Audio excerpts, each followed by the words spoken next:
Good afternoon, everyone. Local news from Pekanbaru.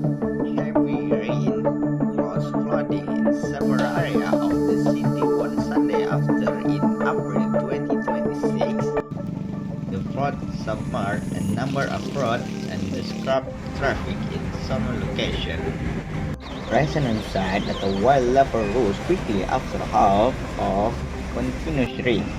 Some drivers were forced to slow down, and a few areas became difficult to pass.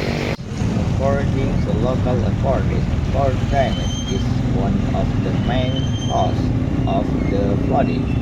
They also advise residents to be more careful, especially when driving through flooded roads. However, residents are still like to alert for driving. That's the last news for today. Thank you for watching.